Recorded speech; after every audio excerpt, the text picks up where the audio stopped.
नमस्कार सर्वांना। तर तुम्ही जर मे महिन्यात तिरुपती बालाजीच्या दर्शनाचं नियोजन करत असाल तर हा व्हिडिओ तुमच्यासाठी महत्त्वाचा आहे।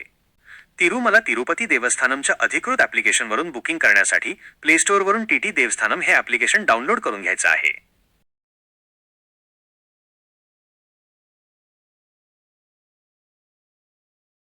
डाउनलोड झाल्यावर ॲप्लिकेशन ओपन करा।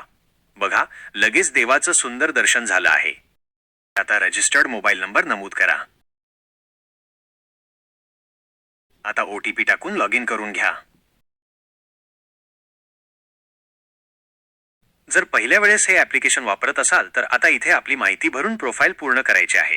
इथे नाव, आडनाव, जन्मतारीख, लिंग, ईमेल, फोटो ID प्रूफ आणि त्याचा नंबर टाकून घ्यायचा आणि ही माहिती सेव्ह करायची। माहिती सेव्ह झाली आहे। आता होम स्क्रीनवर तुम्हाला स्पेशल एंट्री दर्शन ही 300 रुपयाचे तिकीट आहे, त्याच्यावर क्लिक करा। 5 मिनिटात ओपन होत आहे। तोपर्यंत हे पहा किती पटापट बुकिंग होत आहे।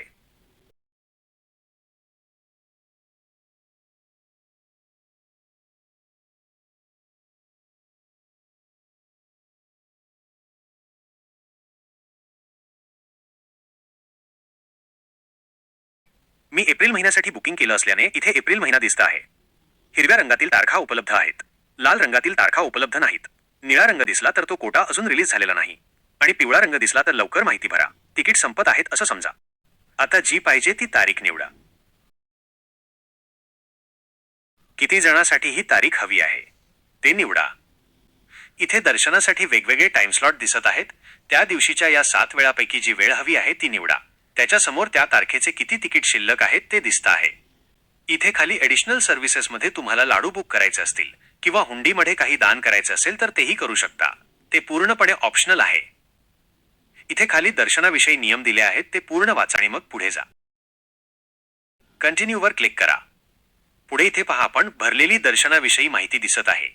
आता ज्या व्यक्तींसाठी बुकिंग केले आहे त्यांची माहिती इथे भरायची आहे। पूर्ण नाव, वय, लिंग, फोटो ID आणि त्या IDचा नंबर, ही माहिती व्यवस्थित भरायची। 2 जणांसाठी बुकिंग केलं असेल तर याच्या खाली दुसऱ्या व्यक्तीची माहिती भरायची।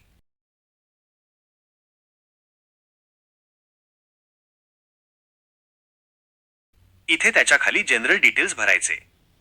ईमेल ID, जिथे राहत असाल ते शहर, राज्य, देश ही माहिती भरायची आहे। कंटिन्यू वर क्लिक करा। आता इथे आपण भरलेली सर्व माहिती बरोबर आहे का ते पाहायचं आहे। काही चुकलं असेल तर दुरुस्त करण्यासाठी उजव्या बाजूला एडिट असा पर्याय आहे, त्यावर क्लिक करून माहिती व्यवस्थित भरायची आणि मग पैसे भरायचे। त्याआधी तिथे जी नोट आहे ती वाचून घ्या। पे नाव वर क्लिक करून पैसे भरायचे। सगळी माहिती भरून झाली की शेवटी पेमेंट करा। पेमेंट झालं की तुमचं तिकीट बुक झालं। याचा स्क्रीनशॉट काढून ठेवा किंवा PDF डाउनलोड करा।